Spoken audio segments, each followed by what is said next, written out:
ইমাম আহমদ ইবনে হাম্বল হুজুর আমার স্বপ্নে দেখেছিলেন, খ্বাবে দেখেছিলেন, কে যেন ঘুমের ভিতরে এসে ইমাম আহমদ ইবনে হাম্বল হুজুরকে জানিয়েছিলেন, হে আহমদ ইবনে হাম্বল,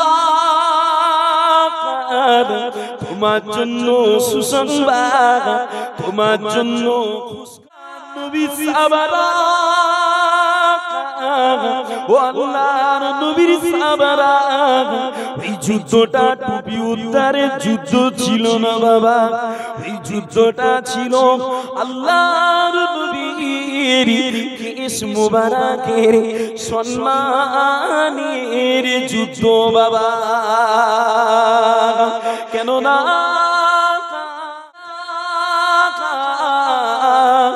লাঠিটা ভাঙবি না, এ লাঠিটা ভাঙা লাঠি না, জাগা যা, এ লাঠিটা হলো আল্লাহর নবীর ছোঁয়া লাগা লাঠি বাবা।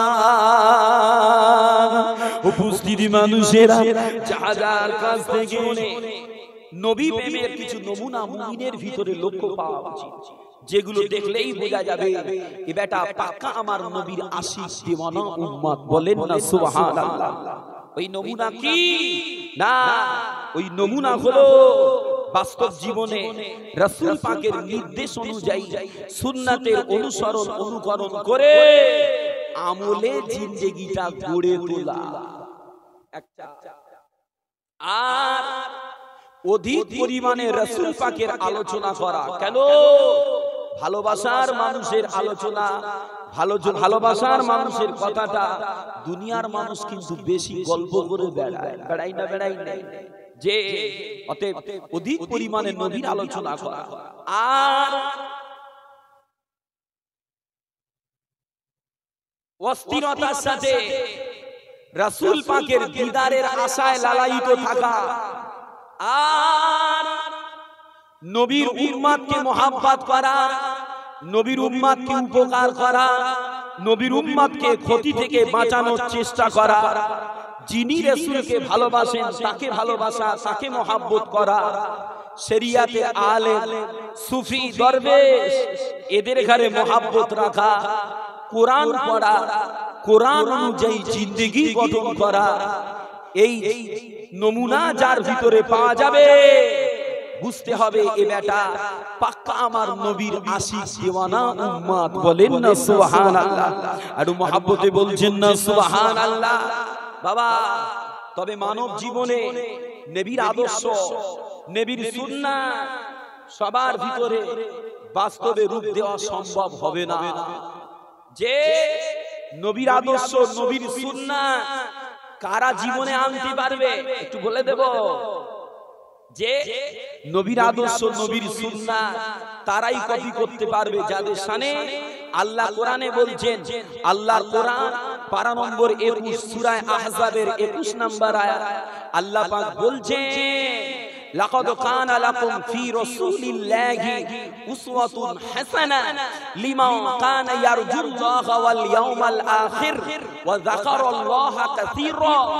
আল্লাহ এই আয়াত শরীফের ভিতরে জানাচ্ছেন, বাবা তোমাদের ভিতরে যারা আল্লাহকে ভয় করে, আল্লাহর সঙ্গে দিদারের আশা রাখে, কিয়ামতকে বিশ্বাস করে, আর অধিক পরিমাণে আল্লাহ জিকির করে, এরকম ব্যক্তিদের জন্য আমার নবীর ভিতরে উত্তম আদর্শ বিদ্যমান। বলেন সুবহানাল্লাহ। আর জোরে বলো না সুবহানাল্লাহ। অতএব কোরআনের আয়াত থেকেই বোঝা যায় নবীর সুন্নাত আমল করা তাদের জন্য সহজ হবে যারা জীবনে যত বেশি আল্লাহর জিকিরে মত্ত হতে পারবে। যে জীবনে যত বেশি আল্লাহর জিকির করবে তার জীবনে তত বেশি সে রাসূলের সুন্নাহ অনুযায়ী চলতে পারবে। আর জীবনে যত বেশি সুন্নাহ জিন্দা হবে ততই বান্দা আল্লাহর প্রিয় হয়ে কবর জান্নাত করে শান্তিতে থাকবে। বলেন সুবহানাল্লাহ। বাবা আল্লাহ জিকির কমাবেন না, হার দামে দামে আল্লাহ জিকির করতে যখন পারবো, বেশি বেশি আল্লাহ স্মরণ যখন করতে পারবো, আমার নবীর সুন্নাত জিন্দা করাটা আমার আপনার জন্য সহজ হবে। এবার আসেন আলোচনা করি নবীর সুন্নাত জিন্দা করলে কেমন ফজিলাত হয়। ও আমার ভাইজানেরা, ও যুবকেরা, ও আল্লাহর নবীর দিওয়ানারা, হাম্বলি মাযহাবের ইমাম আল্লাহর ওলি হযরত ইমামে আহমদ ইবনে হাম্বল রাহমাতুল্লাহ আলাইহি হুজুর আমার বর্ণনা করে বললেন, ও বাবা মুরিদরা, ও বাবা মুরিদরা, একদা একদল মানুষ গোসল করার জন্য উলঙ্গ হয়ে গোসলখানায় প্রবেশ করেছিল বাবা। তবে আমি আহমদ ইবনে হাম্বল আমি ওরামটা করলাম না বাবা, কেননা আমি আল্লাহর নবীর হাদিসের উপরে আমল করেছিলাম বাবা, যেখানে আল্লাহর নবী আমার জানিয়েছেন, ও কামা সাবারা, তোমরা যারা আল্লাহকে বিশ্বাস করো, তোমরা যারা কামাকে বিশ্বাস করো, খবরদার খবরদার তোমরা যেন উলঙ্গ হয়ে গোসল করবে না বাবা। আমি ওই হাদিসটার উপরে আমল করে আমি কাপড় পরিহিত অবস্থায় আমি গোসলটা করেছিলাম বাবা। এরপরে ইমাম আহমদ ইবনে হাম্বল হুজুর আমার স্বপ্নে দেখেছিলেন, খ্বাবে দেখেছিলেন, কে যেন ঘুমের ভিতরে এসে ইমাম আহমদ ইবনে হাম্বল হুজুরকে জানিয়েছিলেন, হে আহমদ ইবনে হাম্বল, তোমার জন্য সুসংবাদ, তোমার জন্য খুশখবর, কেননা তুমি আল্লাহর নবীর সুন্নাতটা জিন্দা করেছো বাবা। এ আহমদ ইবনে হাম্বল, আল্লাহ পাক তোমাকে maaf করে দিয়ে দে বাবা, আল্লাহ তোমার জীবনের গুনাহটা মুছে দিয়ে দে বাবা, আল্লাহ পাক তোমার কর্মের উপরে খুশি হয়ে গিয়েছে বাবা। এ আহমদ ইবনে হাম্বল, আর আমার আল্লাহ পাক অতি তাড়াতাড়ি তোমাকে ইমাম বানাবে বাবা। একদল নবীর আশিক, একদল নবীর দিওয়ানা তোমার মাযহাবের অনুসারী হবে বাবা। ও আমার ভাইজানেরা, এই সময় ইমাম আহমদ ইবনে হাম্বল রাহমাতুল্লাহ আলাইহি হুজুর আমার জিজ্ঞাসা করেছিলেন, ও স্বপ্নের ভাই, ও স্বপ্নের ভাই, বলেন না আপনি কে, আপনি কে? এই সময় জবাব এসেছিল, এ আহমদ ইবনে হাম্বল, আমি অন্য কেউ না, আমি গোলাম আল্লাহর মালাইকা হযরত জিবরাইল আমিন আলাইহিস সালাম।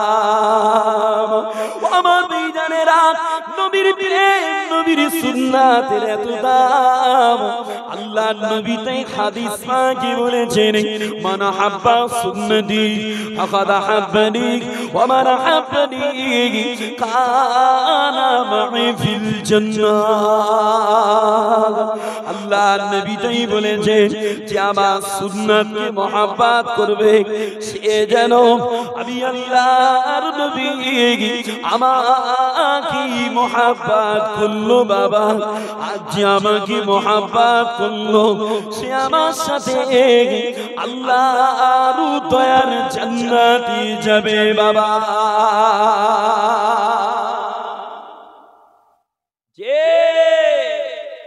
তাহলে নবী বলছেন, রাসূলে পাক বলছেন যে আমার সুন্নাতকে মহব্বত করলো, সে তো আমাকেই মহব্বত করলো, আর আমার মহব্বত, আমার ভালোবাসা আমার সঙ্গেই আল্লাহর জান্নাতে থাকার ব্যবস্থা হবে। বলেন সুবহানাল্লাহ।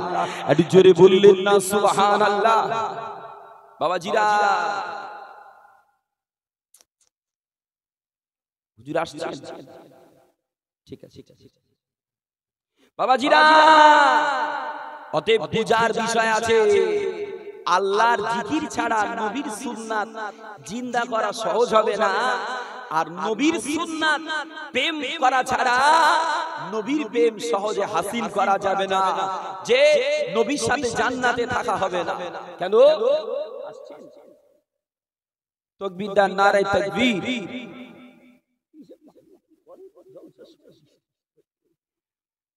বাবাজিরা, নবী সাহাবা হুজুরেরা নবীর সুন্নাত তো জিন্দা করেছেনই, সুন্নাত অনুযায়ী চলেছেনই, পাশাপাশি নবীর সুন্নাত ছাড়া নবীর ব্যবহৃত জিনিসকেও সাহাবা হুজুরেরা বড় সম্মান করতেন। বলেন সুবহানাল্লাহ।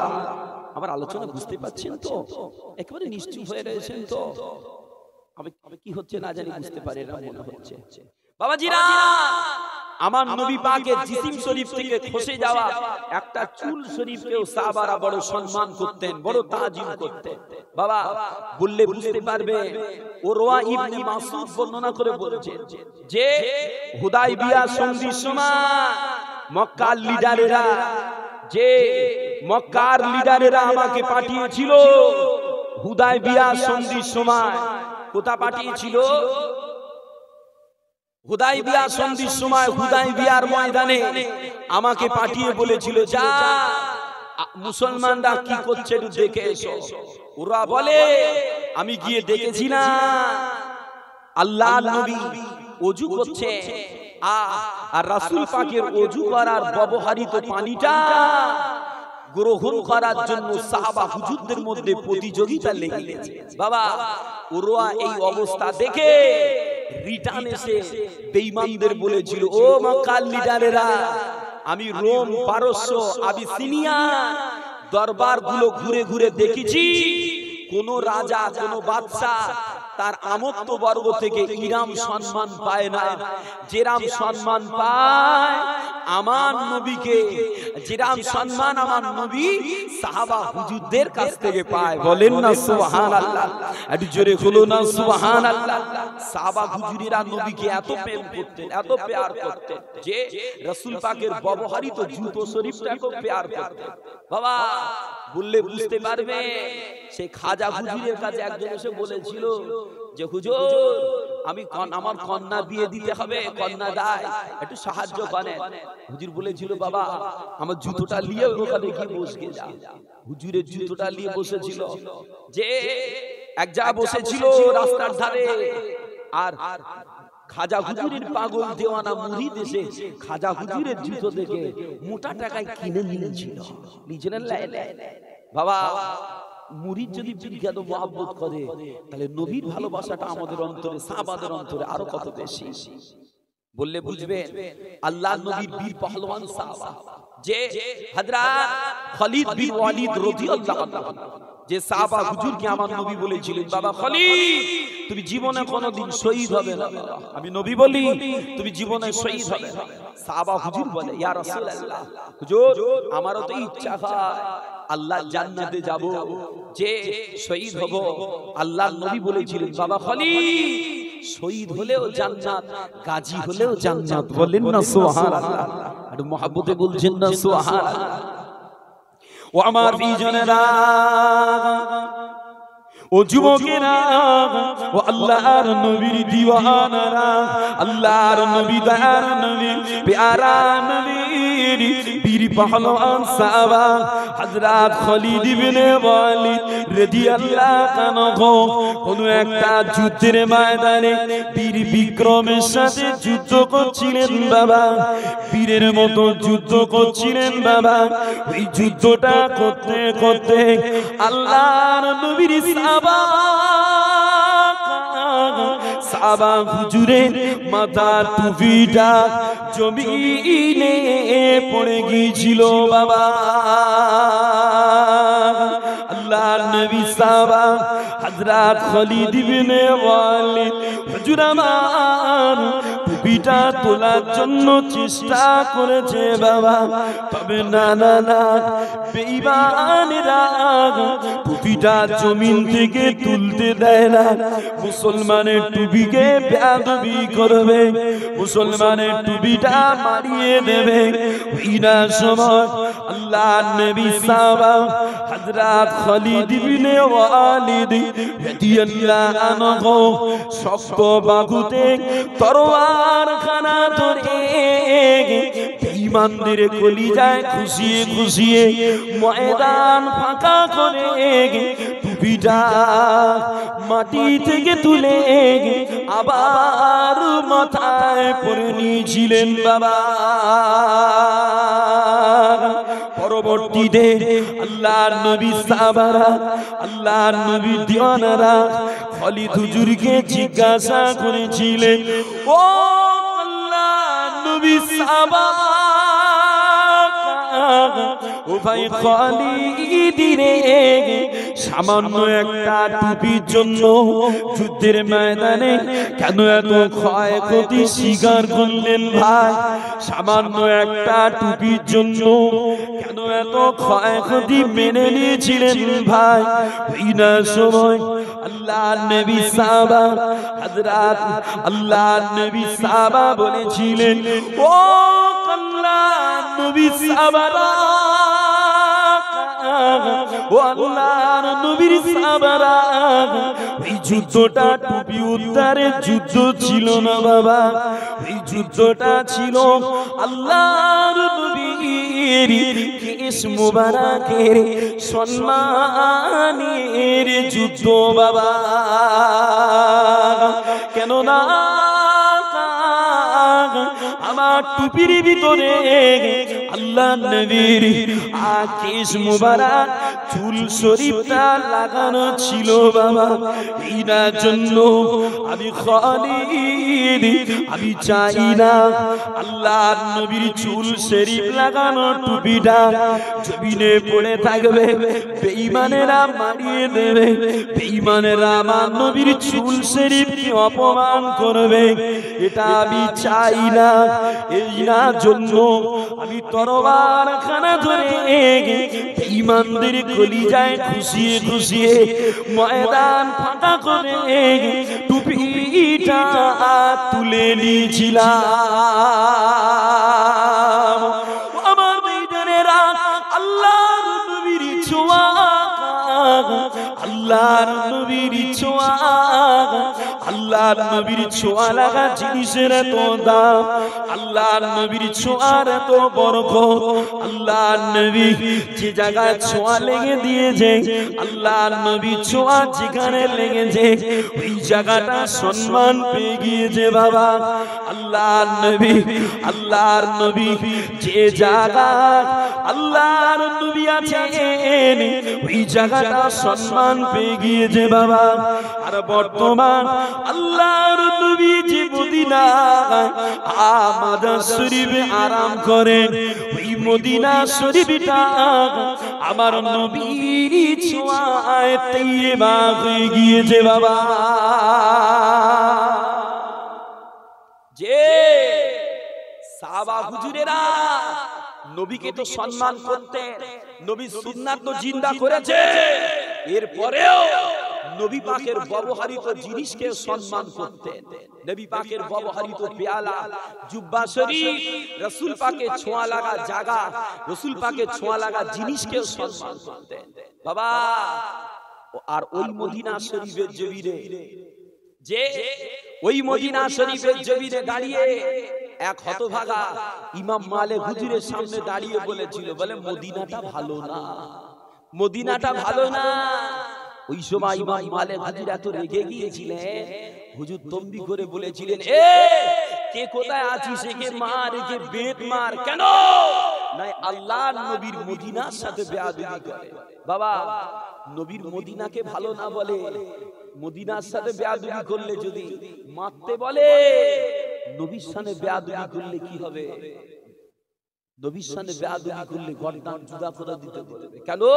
মান সাব্বা নবিয়ান ফাকতুল, নবীর সামনে বেয়াদবির একটাই পরিণতি, গর্দান জুদা করে দাও। বললে বুঝতে পারবে নবী ছোঁয়া লাগা জিনিসের কত সম্মান। আল্লাহর নবীর একটা ব্যবহৃত লাঠি সেই, যে লাঠিটা আল্লাহর নবী ব্যবহার করতেন। এখন মানুষ বার্ধক্যে চলে গেলে দুর্বলতার কারণে লাঠি ব্যবহার করে না। ওরকম লাঠি আল্লাহর নবী ব্যবহার করেছেন, রাসূল পাক ব্যবহার করেছেন। ওই ব্যবহৃত লাঠি শরীফটা আল্লাহর নবী সাহাবা হযরত উসমান গনি হুজুরের ঘরে রাখা ছিল। ও আমার প্রিয়জনেরা, ও যুবকেরা, ও আল্লাহর নবীর দিওয়ানারা, আল্লাহর নবী সাহাবা হযরত উসমান রাদিয়াল্লাহু আনহু হুজুরের ওয়াফাতের পরে আল্লাহর নবীর লাঠি শরীফটাকে নিয়ে জাহাজা গিফারি নামে এক হতভাগা বেয়াদবি করেছিল বাবা। জাহাজা গিফারি ওই লাঠিটাকে নিয়ে নিচের উরুর উপরে রেখে ভাঙার চেষ্টা করেছিল বাবা। এই সময় উপস্থিত মানুষেরা জাহাজা গিফারিকে বলেছিল, এ জাহাজা এ লাঠিটা ভাঙবি না, এ লাঠিটা ভাঙা লাঠি না জাহাজা, এ লাঠিটা হলো আল্লাহর নবীর ছোঁয়া লাগা লাঠি বাবা। উপস্থিত মানুষেরা জাহাজার কাছ থেকে লাঠিটা ছিনিয়ে নিয়েছিল বাবা, লাঠিটাকে ছিনিয়ে নিয়েছিল বাবা। এই জাহাজা আল্লাহর নবীর লাঠি শরীফের সঙ্গে বেয়াদবি করার পরে জাহাজা আল্লাহর নবীর লাঠি শরীফটা যে জায়গায় রেখে ভাঙতে চেয়েছিল ওই জায়গাটা আল্লাহ একটা ফোঁড়া দিয়ে দিয়েছিল বাবা। জাহাজার পর ওই ফোঁড়াটা এত বিকট হয়ে গিয়েছিল বাবা, জাহাজার পা কেটে বাঁচিয়েছিল, তবুও জাহাজা সুস্থ হয়নি। জাহাজার শরীরে পচন বেড়ে গেল। এক পর্যায়ে জাহাজা ফোঁড়ার কারণে পচন রোগে পচে জাহান্নামের খোরাক হয়ে আল্লাহর ডাকে সাড়া দিয়েছিল বাবা। বাবাজিরা, আল্লাহর নবীর শানে বেয়াদবি তো দূরের কথা, আল্লাহর নবীর ব্যবহৃত জিনিসের সাথে বেয়াদবি করলেও আল্লাহ মেনে নেয় না। যে আল্লাহর নবী ব্যবহৃত জিনিসের সাথে বেয়াদবি করলে আল্লাহ মেনে নেয় বাবা। খুব সাবধান। আমি তাই একটা কথা বলি বাবা মানুষকে, যে দ্বীনের মাহফিল, শরিয়াতের মাহফিল, ওয়াজ নসিহতের মাহফিল, এখানে আপনারা এসেছেন, এখানে কার আলোচনা হবে? রাসূল পাকের আলোচনা, হাদিসের আলোচনা, কোরআনের আলোচনা বাবা। নবীর আলোচনার মজলিসে কেউ যদি না আসে তার গুনাহ হবে না, তবে সে নিয়ামত থেকে বঞ্চিত হলো, নিয়ামত থেকে বঞ্চিত হলো। কিন্তু কেউ আসবে আর বেয়াদবি করবে, ছাড় হবে না। কেন? মজলিসটা তো আমার রাসূলের পাকের স্মরণের মজলিস, মজলিসে তো রাসূলের আলোচনা হবে। একদিকে রাসূলের আলোচনা চলবে আর আরেকদিকে আপনি বেয়াদবিপনা করে মজলিসটা ফাটাবে, আল্লাহ সহ্য করবে না। ওইজন্য আমি খুব কখনো বলি মজলিসে বাবা ভালো না লাগে উঠে চলে যাও, কিন্তু বসে বসে বেয়াদবি করো না। অনেকে মজলিসে বসে কইনি বলে যে কিছু বলিও না, খুব বেশি ঘুম পায়, যে তবে এগুলো পরিষ্কার করা ভালো। মজলিসে বসে বাদাম খায়, যে বুট খায়, ওয়াজ শুনতে এসে খায়, খুব বেশি কিছু বলিও না। তবে ভালোবাসা আদবের দিকে খেয়াল করলে এগুলো না করাই ভালো। মজলিসে এক মনে এক ধ্যানে আল্লাহ আল্লাহ রাসূল পাওয়ার আশায় ইসাল সব শোনা বসা, এটাই হলো সবথেকে ফজিলাতের বিষয়। আমার কথা বুঝতে পারছেন তো? খারাপ লাগছে না তো? একটু মহব্বতে দরুদ শরীফ আল্লাহুম্মা, একটু মহব্বতে পড়েন না বাবা। ওয়ালা আলিহি,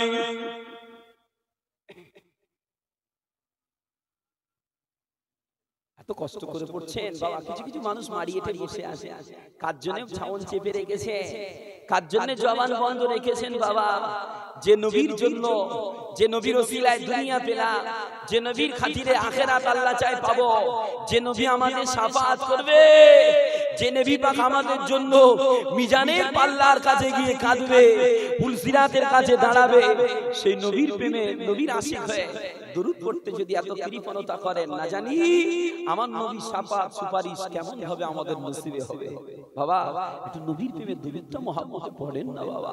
আবার একটু পড়ি, আল্লাহুম্মা সাল্লি আলা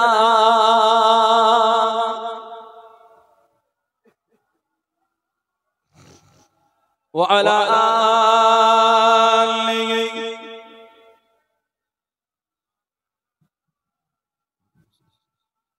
ওরে ও ভূমি মদিনার ভূমি, ওরে ও মাটি মদিনার মাটি, একদিকে দুই সাথী গাগি,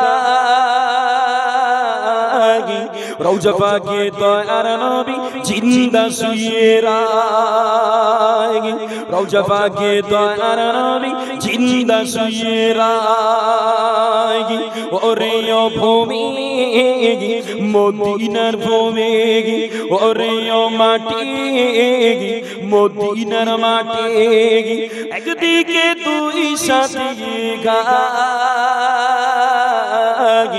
রওজা পাকে দয়ার নবী জিন্দা শুয়ে রাগি, রওজা পাকে দয়ার নবী জিন্দা শুয়ে রাগি। যেতে যদি পারতাম আমি সোনার মদিনা, সালাম আমি দিতাম গিয়ে নবীজির রওজায়। যেতে যদি পারতাম আমি সোনার মদিনা, সালাম আমি দিতাম গিয়ে নবীজির রওজায়। মদিনার ওই ধুলা বালি পাই যদি সামনে আমি, মদিনার ওই ধুলা বালি পাই যদি সামনে আমি, মক্তাম আমি পেলে পরে সুরমা বলে খাগি, রওজা পাকে দয়ার নবী জিন্দা শুয়ে রাগি, রওজা পাকে দয়ার নবী জিন্দা শুয়ে রাগি, ওরে ও ভূমি মদিনার ভূমি, ওরে ও মাটি মদিনার মাটি, একদিকে দুই সাথী গাগি, রওজা পাকে দয়ার নবী জিন্দা শুয়ে রাগি, রওজাতে দয়ার নবী কান্দিন জারি জাগার, পাপি ভরা গুনাই ভরা উম্মত আমার, রওজাতে দয়ার নবী কান্দিন জারি জাগার, পাপি ভরা গুনাই ভরা উম্মত আমার, কিয়ামতের দিনে নবী করবেন যে রোনা জারি, কিয়ামতের দিনে নবী করবেন যে রোনা জারি, আল্লাহর দরবারে নবীজি পড়িয়া সিজদায়, রওজা পাকে দয়ার নবী জিন্দা শুয়ে রাগি, রওজা পাকে দয়ার নবী জিন্দা শুয়ে রাগি, রঙিন রঙিন মেঘের বেলা যায় বয়ে জাগে, ব্যথা তোর মঞ্জি আমার বড়ই অসহায়, রঙিন রঙিন মেঘের বেলা যায় বয়ে জাগে, ব্যথা তোর মঞ্জি আমার বড়ই অসহায়, মিটিবে মোর মনের আশা পাই যদি নবীর দেখা, মিটিবে মোর মনের আশা পাই যদি নবীর দেখা, মহান মালিক দেবেন ক্ষমা দিদারের ওসিলায় রওজা পাকে দয়ার নবী জিন্দা শুয়ে রাগি রওজা পাকে দয়ার নবী জিন্দা শুয়ে রাগি ওরিও ভূমি মদিনার ভূমি ওরিও মাটি মদিনার মাটি একদিকে দুই সাথী গিয়ে গাই রওজা পাকে দয়ার নবী জিন্দা শুয়ে রাগি রওজা পাকে দয়ার নবী জিন্দা শুয়ে রায় আল্লাহুম্মা সাল্লি আলা মাওলানা মুহাম্মদ ওয়া আলা আলিহি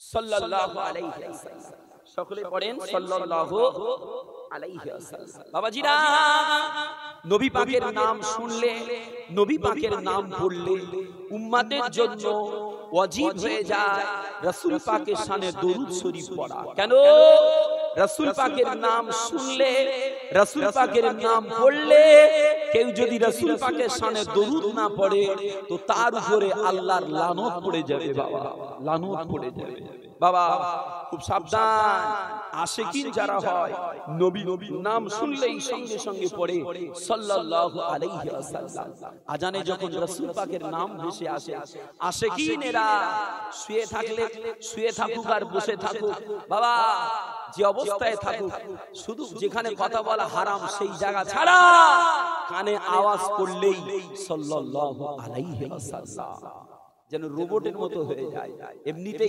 এমনিতেই জবান থেকে বার হয়ে যায় কেন এটা আশিকিনদের নমুনা বাবা বাবাজিরা নবীর প্রেম নবীর মোহাব্বত যারা করেছে যারা নবীর নকশা যারা নবীর সুন্নাতকে জীবনে অলংকার করতে পেরেছে তারা আখিরাত তৈরি করে ফেলেছে বাবা তারা দুনিয়ার জমিনে ভাইরাল হয়ে গেছে আজকে দেখছেন না আমার নবীর ভালোবাসা যার অন্তরে যত বেশি আল্লাহ দান করেছে এই সমাজে সে তত বেশি মানুষের কাছে প্রিয় আল্লাহ করে দিয়েছে বলেন না সুবহানাল্লাহ যে কেমন নবীর প্রেম গাছ নবীকে চিনলো মাছ নবীকে চিনলো জন্তু জানোয়ার নবীকে চিনলো জঙ্গলের গাছ নবীর প্রেম করে জান্নাতে জায়গা করে নিল বাবা আশরাফুল মাখলুক আমরা সৃষ্টি শ্রেষ্ঠ মানুষ আমরা ওই নবীর প্রেম মোহাব্বত অন্তরে না রাখার কারণে যে দিনকে দিন আমরা খারাপ হয়ে যাচ্ছি বাবা বাবাজির আলোচনা করি শুনে